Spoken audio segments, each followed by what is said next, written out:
Continue study on the Bhagavad Gita. Thank you very much for the invitation, as always. So we have Loka, pavani, devi, dasi with us for the second time. The last time we heard her at the end of September. She was speaking about a famous verse from the Bhagavad Gita 4.9, which is quite well known. And today she will be speaking about another very well-known verse, namely 4.18. And I can see that you are logging yourself in on a second device, so we have you twice with us. Oh, it's my, many people are actually using the same account, so I think it's my friend, Eva, but yeah. And the more the merrier, why not? So without any further ado, the virtual stage is yours. Okay, thank you very much. Can I share again the screen? Just, when I am going to read the verse so that you can see. Yes, I would need to make you a co-host. Wait, I think. So you are now should now be a co-host and should be able to share the screen. And by the way, I put the link to the database in the chat box, so you can click on that link and see the text and purport and translation, etc. on the database if you click on that link. Okay, thank you. So first we'll sing, right, Jaya Radha Madhava? You can do that, but be careful with your kartals. Last week we had a bit of painful ears after we heard the loud kartals next to a microphone. So if you can play the kartals very softly, that would be very nice. I can clap my hands, actually. That's even, it's okay. Yeah, I did that already in online classes. It's the same rhythm, so. Okay, so let us start.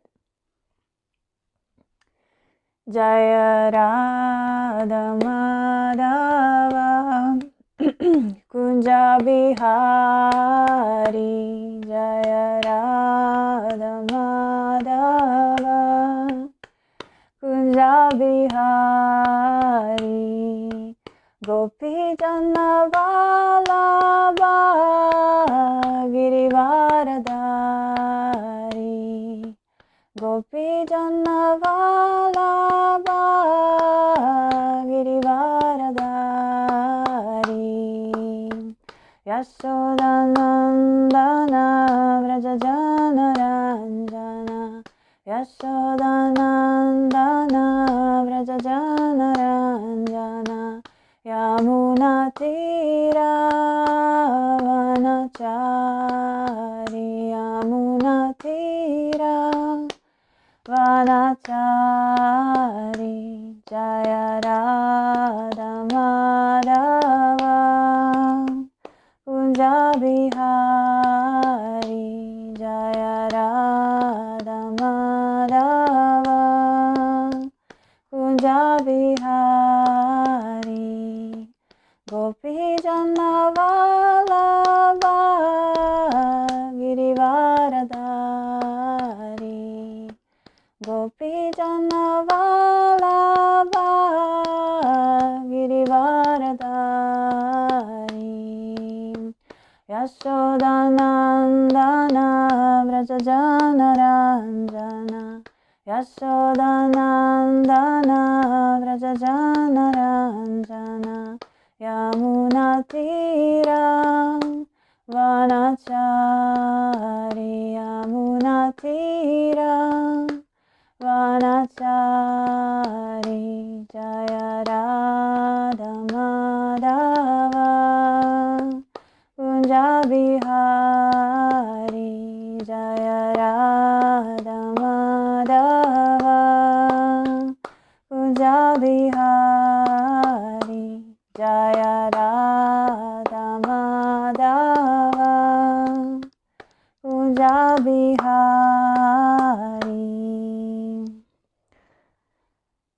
So Jayam Vishnupad Paramahamsa Parivrajakacharyashta Taraswata Shishima Desi Bhaktivedanta Swami Srila Prabhupada Ki Jai. Ananta Koti Vaishnava Vrinda ki jai. Namacharya Shila Haridas Thakur ki jai. Prem Sakoho Shri Krishna Chaitanya Prabhu Nityananda Shri Advaita Gadadara Shivasadi Gora Bhakta Vrinda ki jai. Jagannath Baladev Subhadra Maharani ki jai. Shri Shri Gaur Nitai ki jai. Gora Premanande Hari Hari Bol. All glories to the assembled devotees. All glories to the assembled devotees. All glories to the assembled devotees. All glories to Shri Guru and Shri Guranga. All glories to Srila Prabhupada. So, Hare Krishna one more time. Thank you very much for inviting me for the second time to say something, I hope meaningful for everyone who is listening, from the contents of the Bhagavad Gita and from the purport of Srila Prabhupada. I would like to thank Loka Devi Dasi for inviting me. It's a great honor. So today we are going to I'm going to share a screen with you just for reading the verse, and then I will remove it. Just a second. Okay, I hope you see it. So we are going to read the verse from chapter 4, text 18.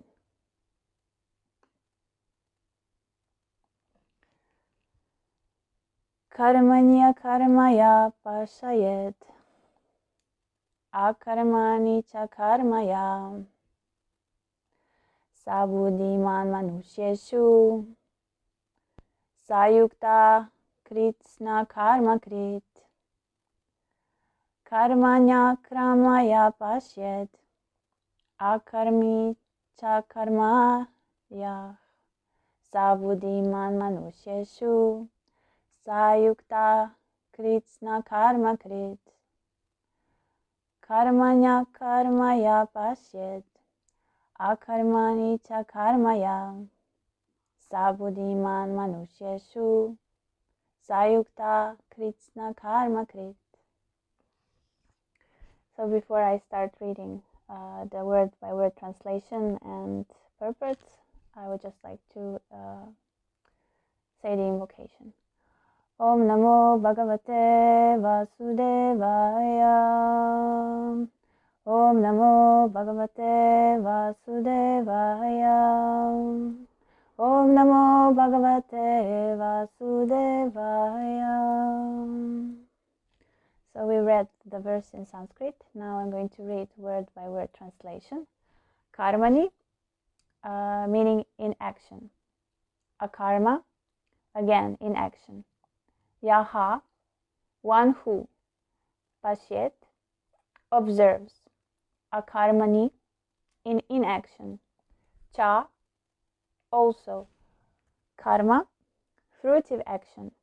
Yaha, one who. Saha, he. Buddhiman, is intelligent. Manusyeshu, in human society. Saha, he. Yuktaha, is in the transcendental position. Kritsna karma krit, although engaged in all activities. Translation and purport by His Divine Grace, A.C. Bhaktivedanta Swami Srila Prabhupada Ki Jai. So one who sees in action, and action in inaction, is intelligent among men, and he is in the transcendental position, although engaged in all sorts of activities. Purport. A person acting in Krishna consciousness is naturally free from the bonds of karma. His activities are all performed for Krishna. Therefore, he does not enjoy or suffer any of the effects of work. Consequently, he is intelligent in human society, even though he is engaged in all sorts of activities for Krishna. Akarma means without reaction to work. The impersonalist ceases fruitive activities out of fear, so that the resultant action may not be a stumbling block on the path of self-realization. But the personalist knows rigidly his position as the eternal servitor of the Supreme Personality of Godhead. Therefore, he engages himself in the activities of Krishna consciousness, because everything is done for Krishna.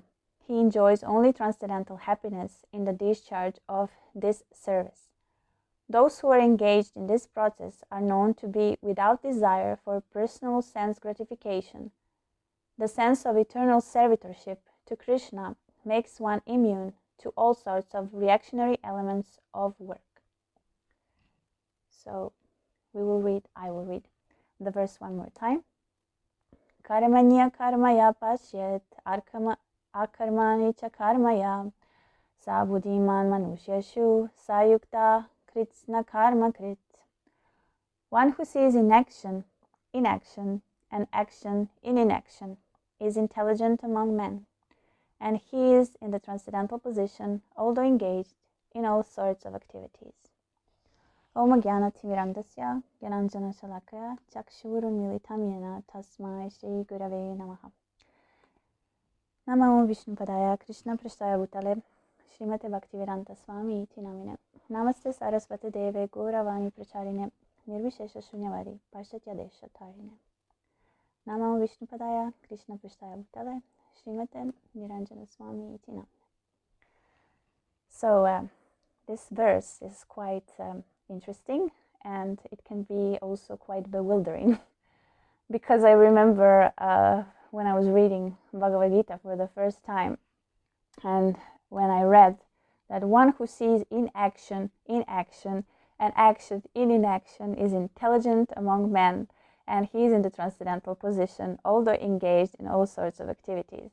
So especially when you're at the beginning of Krishna consciousness and you read this kind of sentence, it's like a little bit bewildering, because how come inaction means action, and how come action can mean inaction?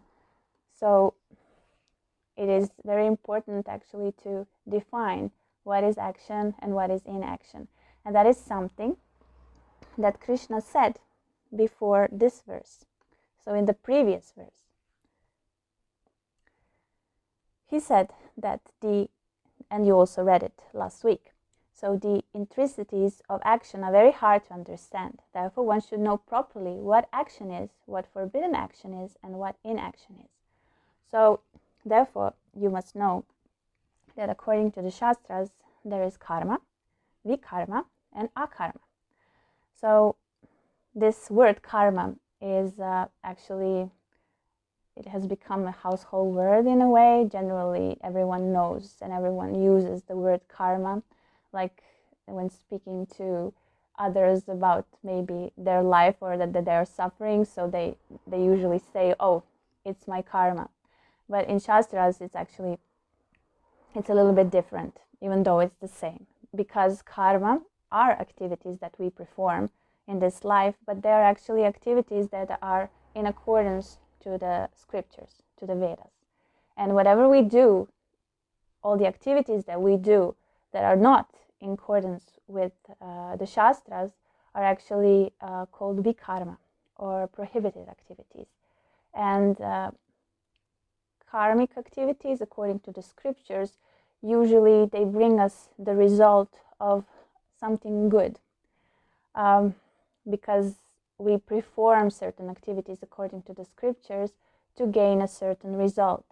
But if we don't perform, if we don't live, if we don't act in accordance to the scriptures, then actually we are leading a sinful life.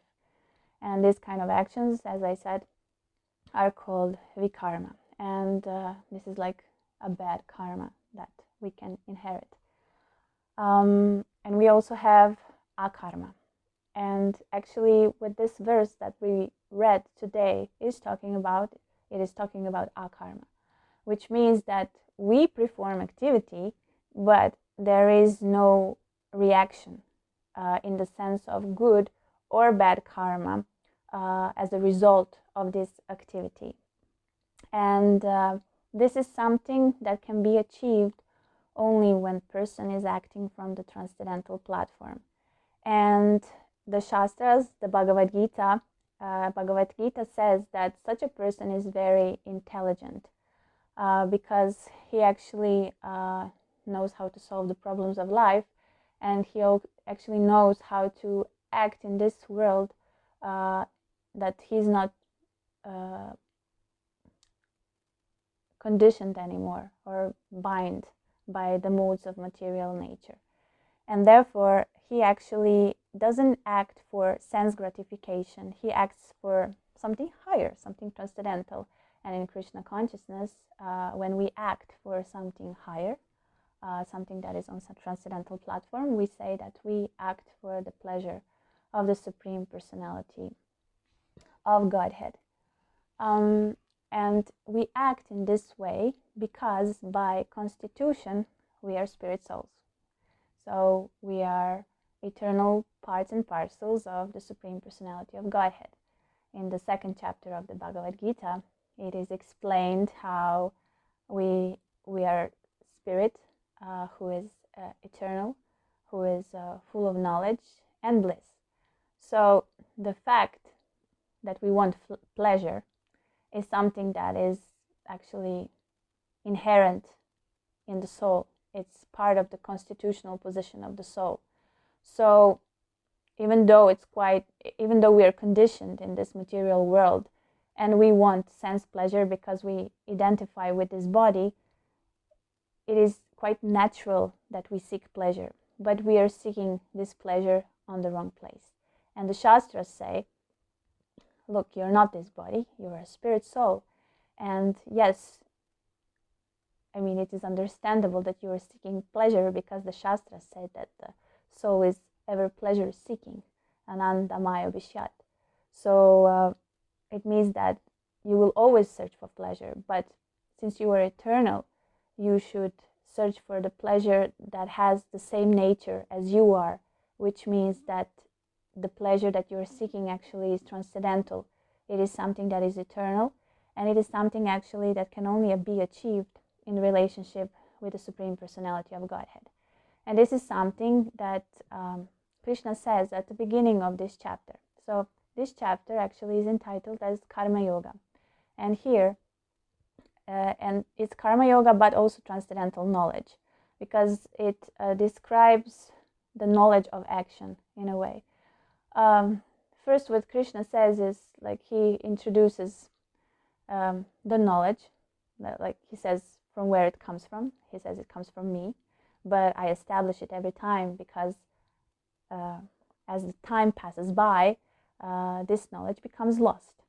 And then he says how he spoke this knowledge first to Vivashvan, then to Manu, and then Manu spoke it to Ikshvaku. So he's actually establishing the sampradaya of the Bhagavad Gita. And then he says how it was broken, and that this knowledge is actually the science of relationship with the Supreme.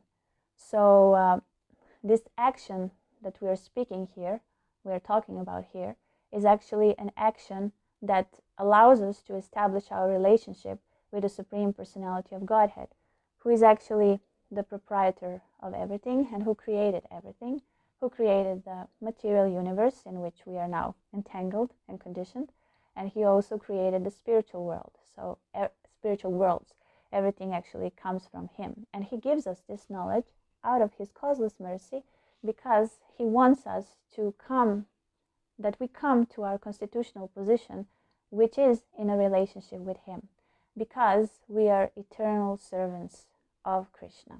So here he is explaining this science of the relationship with the Supreme. And then we know that Arjuna questions him, how come you were explaining it to Vivashwan, he's senior than you?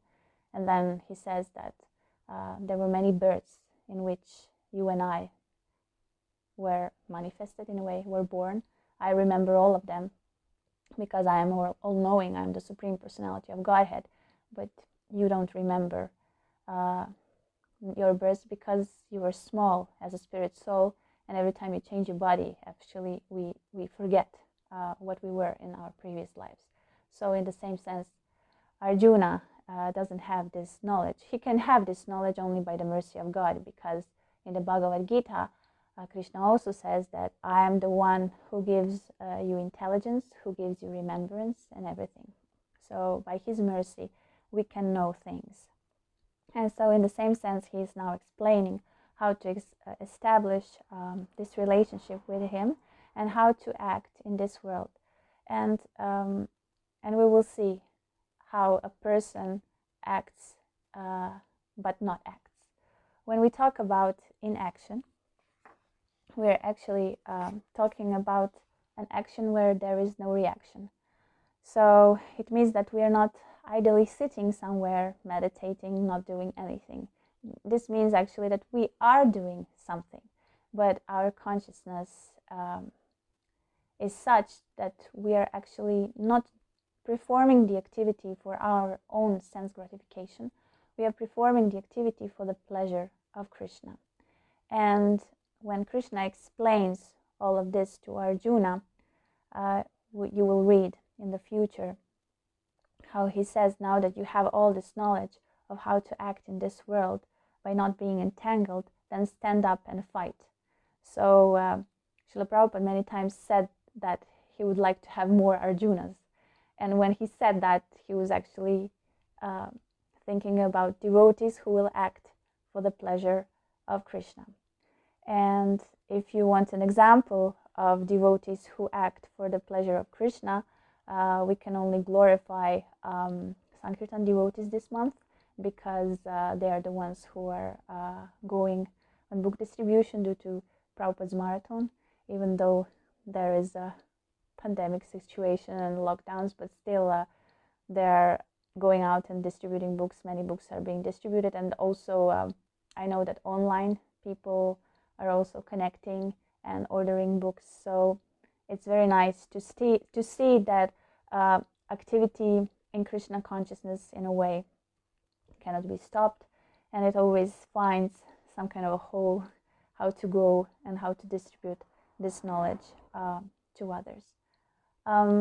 So this, as we said, this inaction means that we perform certain activity for the pleasure of Krishna, and actually it means that this activity does not bring us any karmic result. And why is this so important?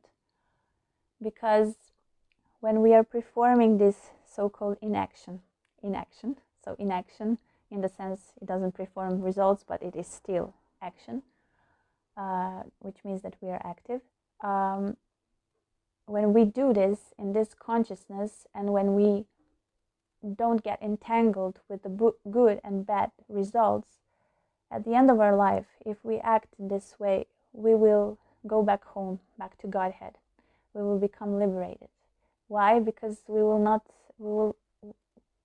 have to accept another body. Because whenever we perform, whether it's a pious activity or impious activity, that means body is waiting for us in the future. We are actually creating the body for our next birth. But when we perform activities without seeking pleasure and only for the pleasure of Krishna, then actually we are liberating ourselves from this material life. And we will not create, by this kind of action, we will not create a new type of body in the future. And you will see also in the chapter, in further verses of this chapter, where Krishna will confirm this. He will say that the person who acts in this way will achieve the spiritual world.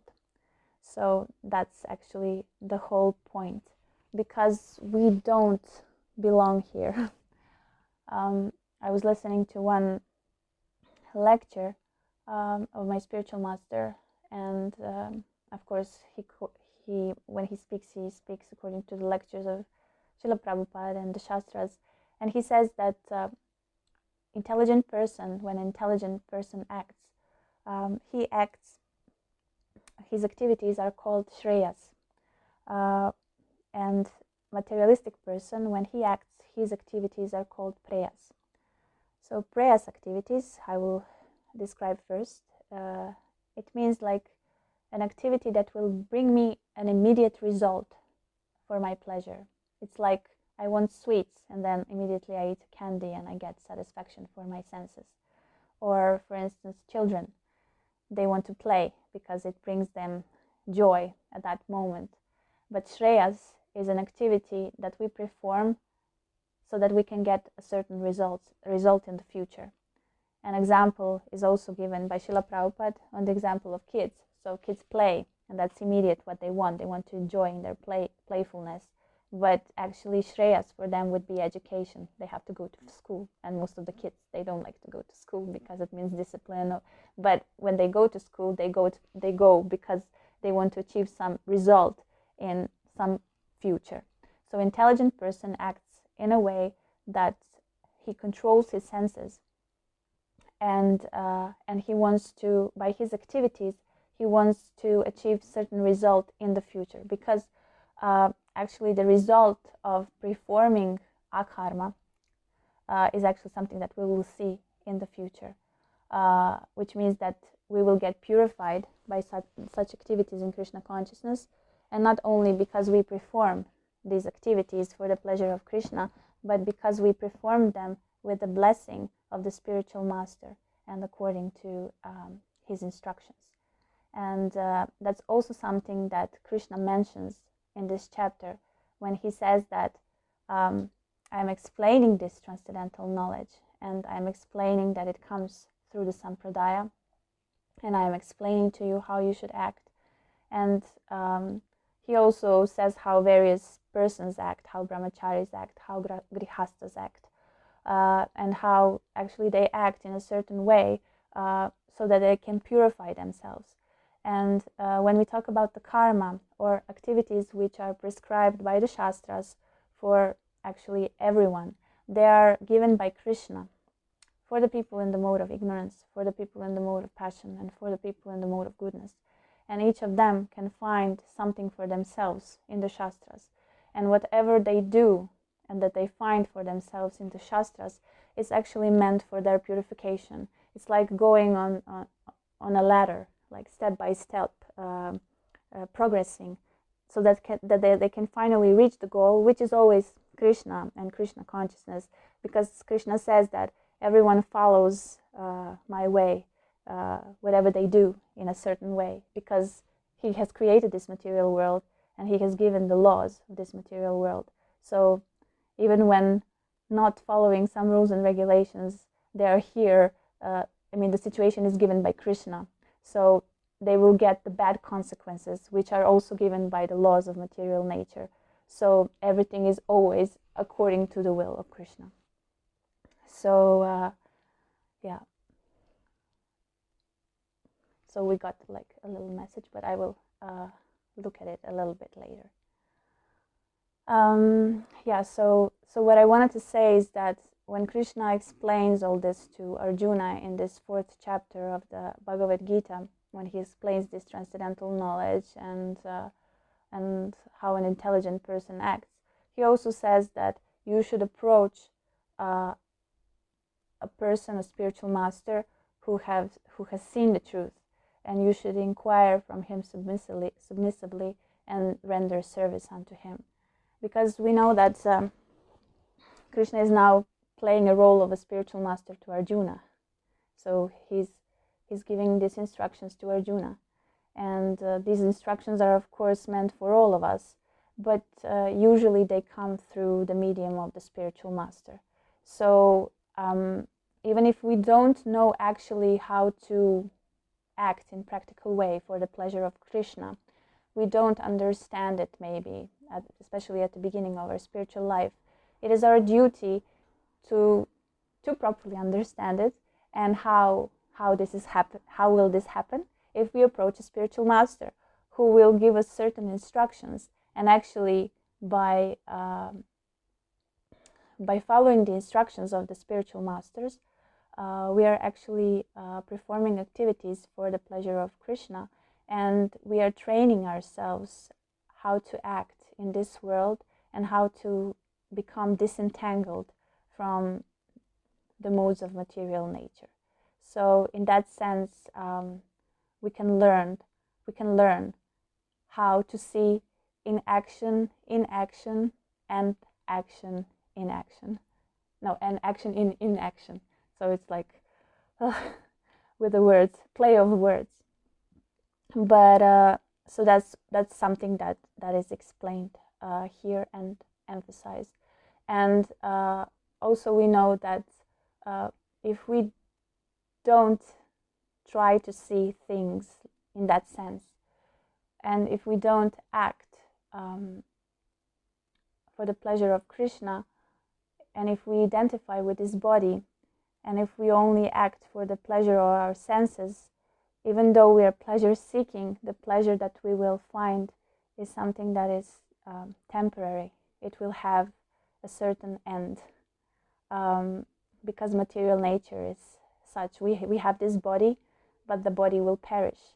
We have relationships with other people. This relationship also through time, nothing special has to happen, but through time they will just disappear.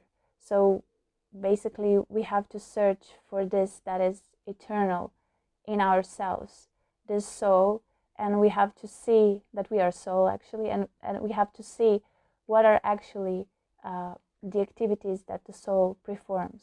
So we know that the soul performs activities for the pleasure of Krishna.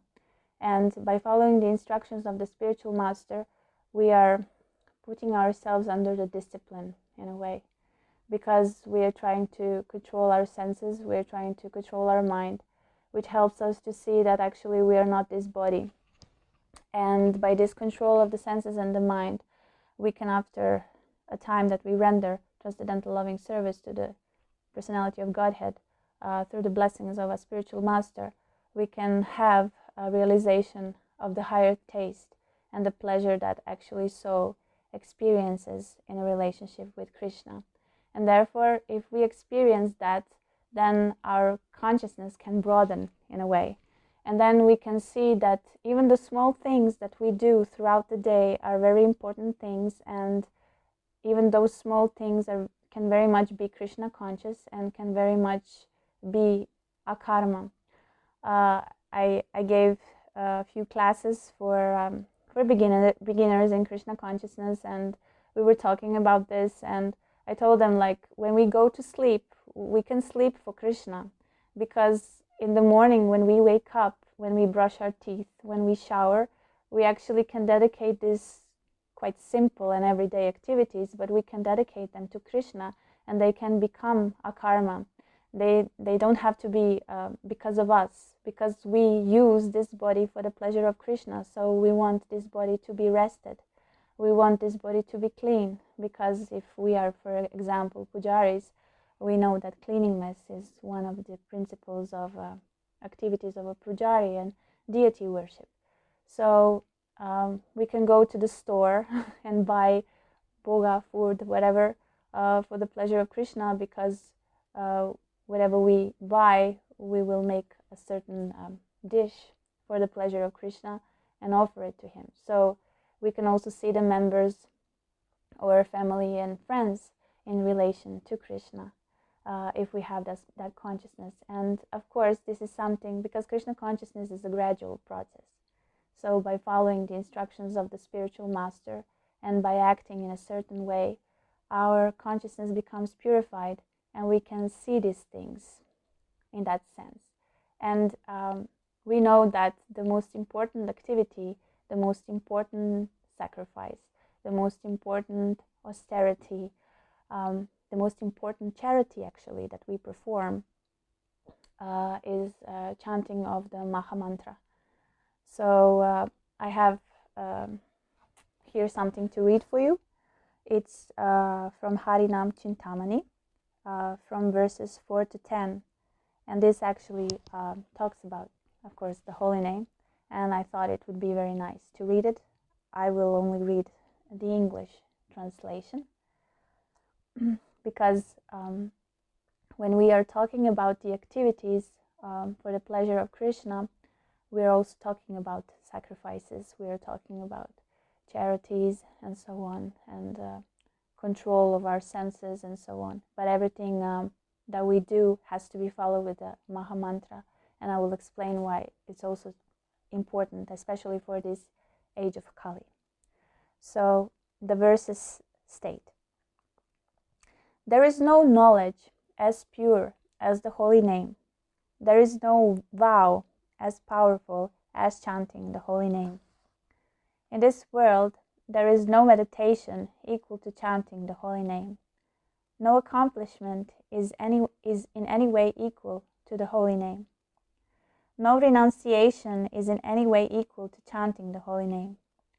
No mastery of senses equals to chanting of the holy name. No pious act equals to chanting of the name. After much consideration, I see no refuge equal to the holy name. I see no goal in life as elevated as the holy name, the supreme liberation. The holy name alone is the supreme peace and the highest state of being. The holy name is the supreme devotion. It is the purest state of mind. The holy name is the supreme love. It is the highest remembrance. The holy name is the cause of all causes. It is the Lord of all creation. The name is supremely worshipable and acts as the supreme guide and guru. So this is our sacrifice that we perform in this age of Kali, and this is what was brought to us by Lord Chaitanya Mahaprabhu. Here we have Krishna, who is speaking about actions and speaking about surrender. But actually, Srila Prabhupada many times explained that all the activities that are prescribed for the devotees that we do, even from worshipping of the deities, from waking up for Mangala Arati and going to the morning program, even for Sankirtan, book distribution.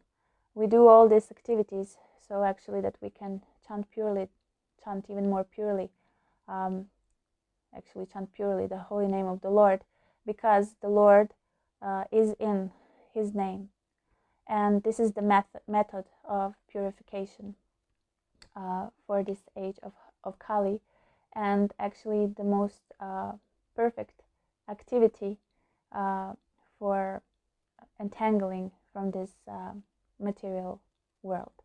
But of course, when Krishna talks about the activities here, and I have written it, just a second.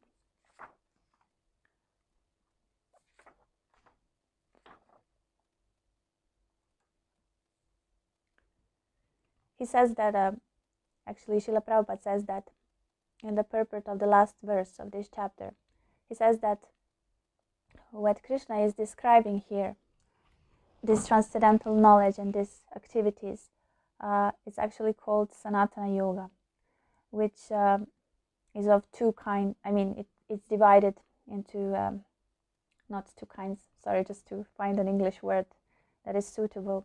It includes two things, this Sanatana Yoga. It includes sacrifices and it includes knowledge. And this Sanatana Yoga actually means eternal activities performed by the living entity. So we perform certain activities for him, which are akarma, and that are meant for our liberation. But we also, through performing the activities, we also gain a knowledge of their transcendental nature. And it is also not something that should be theoretical. It is something that we should try to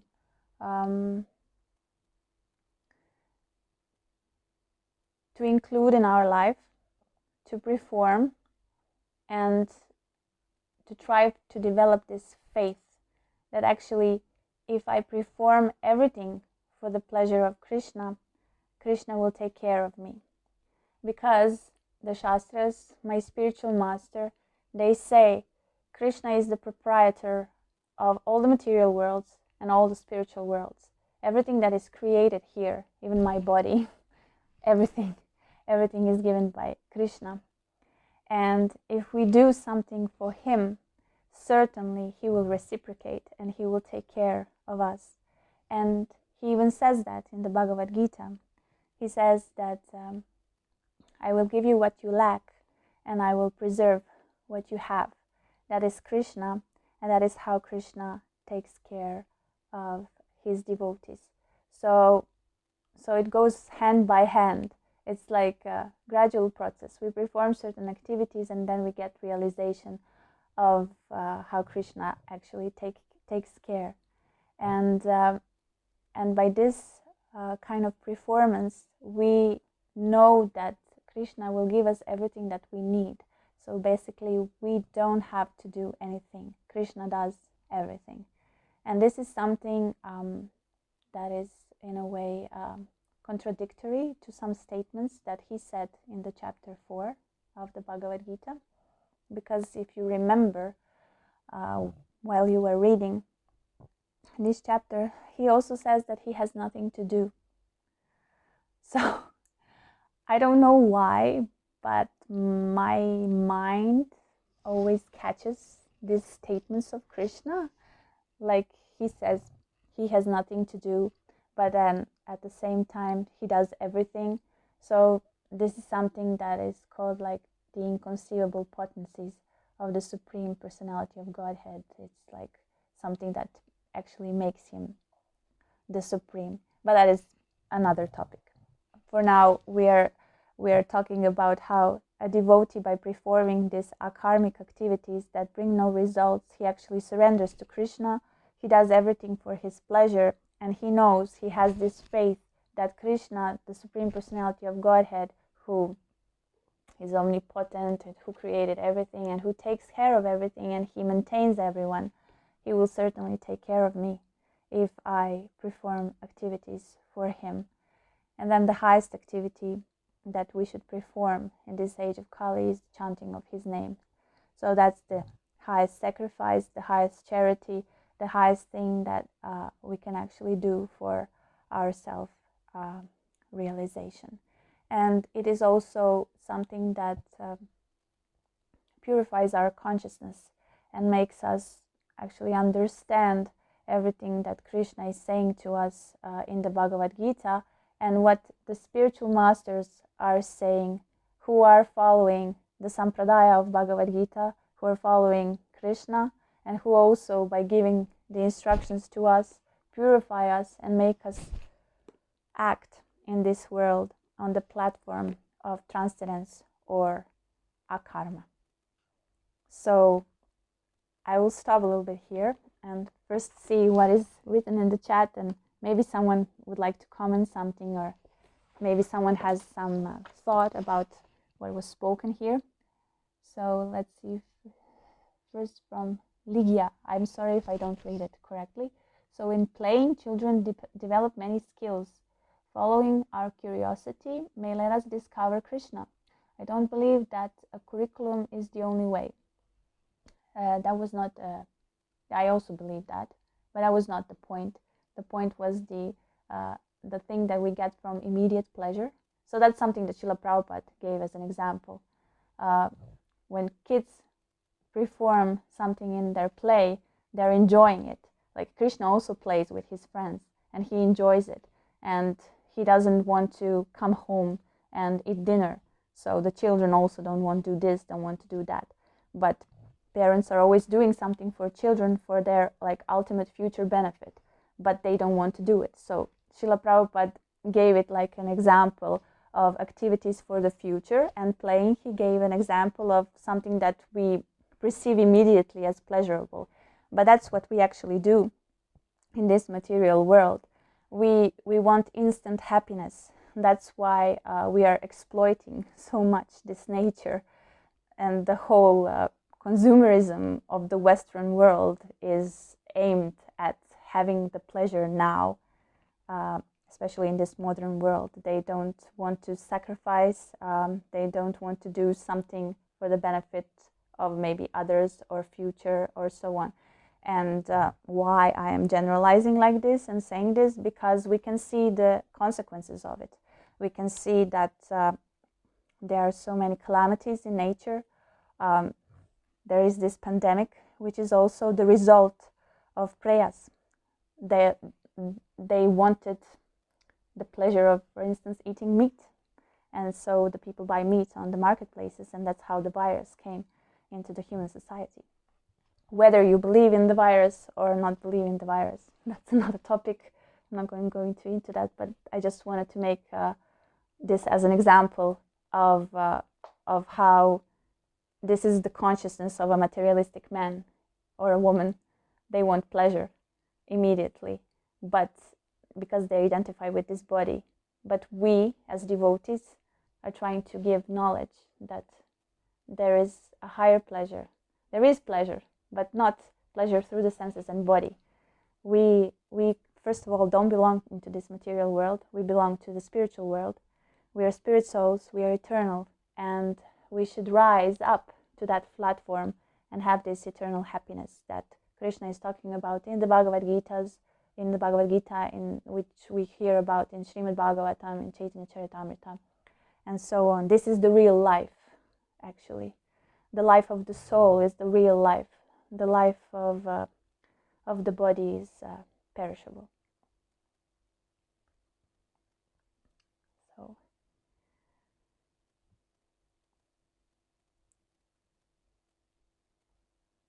So if anyone else has a question, they can just unmute themselves, or maybe they can also type into the chat box.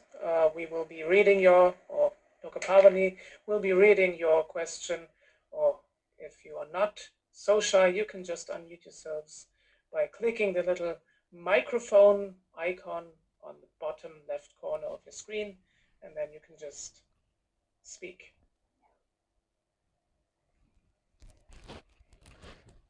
Hare Krishna Mataji, please accept my humble obeisances and thanks a lot for your nice lecture.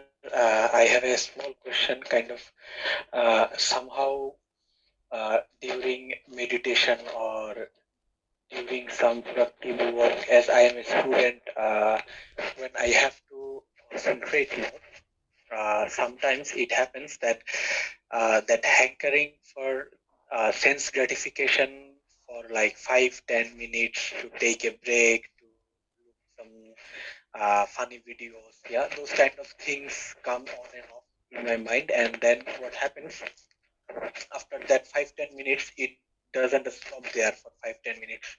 It goes on for 1 hour and 1.5 hours, and then it seems like I have lost the whole focus and whole idea of what I was working on.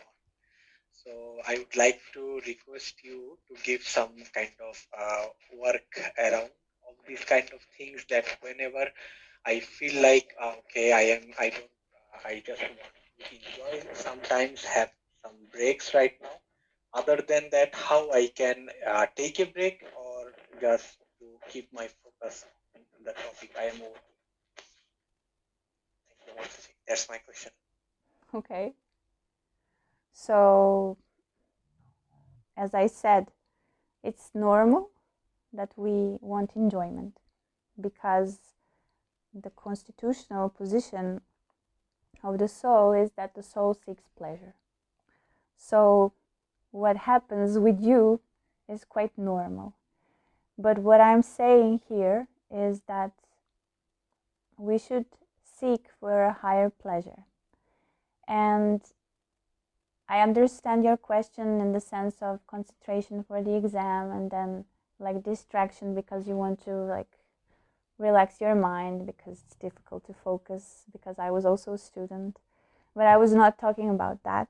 I was talking about how to find pleasure in a higher activity. For example, when you do your duty as a student, you have to learn for a certain subject, but then you get tired, and then you don't go and watch the video for enjoyment, but you go to a sangha and sing kirtans. So I was talking about that kind of pleasure. And that kind of pleasure and that kind of enjoyment you will seek when you get the taste for it. And how do you get taste for it? If you associate with devotees who have taste for it. So if you want to transform your consciousness in that way, you should read more transcendental literature and associate with devotees, because only the ones who have taste for these things, when you see they're so happy, they're so ecstatic, and when I'm in their association, I also feel it, like it's so wonderful. When you feel that, then you will get attachment, and then you will have a taste, and that will be the good enjoyment. So for your mind and elevation, because this now what is happening is just it's sense gratification in a way, but it's normal because you have to associate with devotees, to get this higher taste, which means that then one day I will not have taste for videos or something, because I would like to do something that brings me more happiness, that is eternal, and you will feel it in your heart. So, and that is what you should do. Try it in that way and see that it's really very nice when you associate with someone who is very happy and who has taste for Krishna consciousness. Then he or she transmits it to you, and then you get like hooked, and then you want more and more. So that would be like what I would recommend that you try to do. Thank you, Mataji. Thanks a lot. Thank you.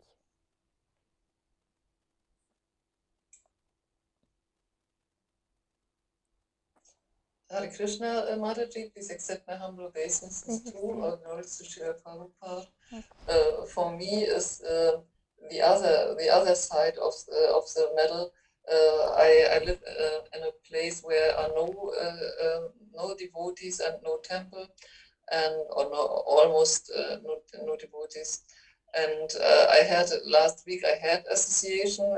We had a great fortune that Kanamakanamath was in Leipzig, and I traveled there, and now I'm filled up with association. And then my problem is from day to day when I'm here, and I try to do a lot of chanting and hearing and Zoom meetings, but it's not the same like physical association. From day to day, I feel this tendency of my taste, and I feel separation. I'm really sad that the situation is like this.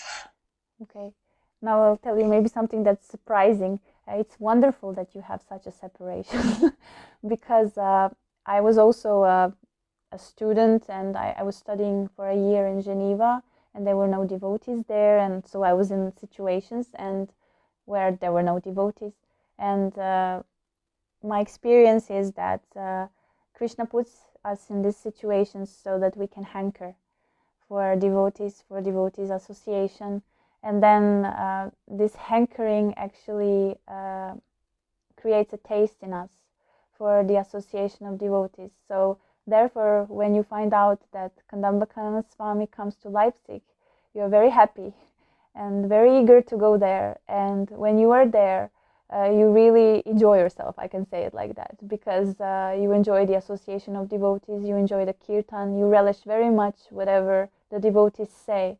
And so that's actually very, very good. Sometimes we can also have association of devotees 24 hours a day, but we can become, take it for granted and like not appreciate it so much. But what Krishna actually wants from us is this eagerness. Spiritual life is all about desire for Krishna. So when Krishna, even though it's hard, when Krishna puts us in a situation where we don't have association of devotees and we miss them, it's actually a blessing in disguise, because Krishna is acting in our heart. He is increasing our desire for devotees association. And as your desire for devotee association increases, you are in a way, because Krishna is fulfilling the desires of everyone. So basically, you are, by this desiring in your heart, you are allowing Krishna to make all these beautiful arrangements for you that will give you what you're hankering for, more and more association of the devotees. And it is very good because it humbles us also, because we know where we are, and it reminds us, because sometimes when we are in the association of devotees, we can forget how fallen we are. But where we are actually, where we are living, and so on. And this Gaur Govinda Swami said that, but Srila Prabhupada also said that, and the acharyas say that this is a crying movement. We should cry for Krishna, and if you cry for Krishna, and if you cry for association of devotees, that's a very good sign, and Krishna will definitely reciprocate with you, and he will give you the desired result. But when he gives you the desired result in the association of devotees, you will be ready for it, and you will not take it for granted, and you will be so happy and filled like with so much gratitude and pleasure, and you will get a lot of mercy and blessings. And until that happens, you just meditate on Krishna and hanker even more for devotees. I totally understand you. I was also crying a lot. And then Krishna was very merciful that he allowed me to live now in Radhadesh. So I came here in January in 2020. I was actually here in lockdown. So then I thought like why waste time anymore? So, and then I made this decision and so on. So basically Krishna puts us in this situation so that we can be more determined, more eager, that we actually want him, and that nothing will stop us from getting him, and he will reciprocate. Like Krishna is the most softest and the most merciful person in the whole world. He's very lovable, and he knows what's in your heart. So you should not worry. You should just hanker, and association we can have through sound. Thank God. So that's good. I wish you that you have a lot of association with devotees in the future. Like, thank you very much for your comment and everything.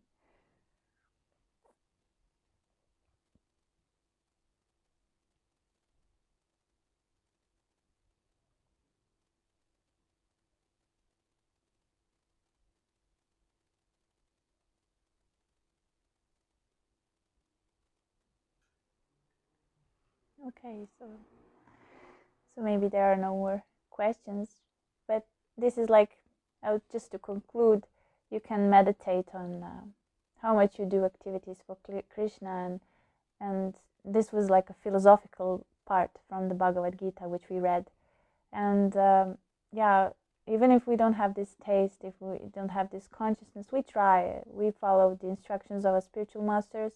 If we don't have a spiritual master, now we are not initiated, we follow Srila Prabhupada. He's everyone's Shiksha Guru, and yeah, so we try to be on the platform of a karma, and little by little that consciousness and everything will come, and then the life, which is very simple, from sleeping to waking up to performing our duties through the day, we will see that everything that we do actually can be Krishna conscious and can be akarmic if our consciousness is at the right place, and our heart is also at the right place, because usually consciousness follows the heart. So if we develop certain emotions towards Krishna, they can be small ones of gratitude, then our consciousness will go in that way.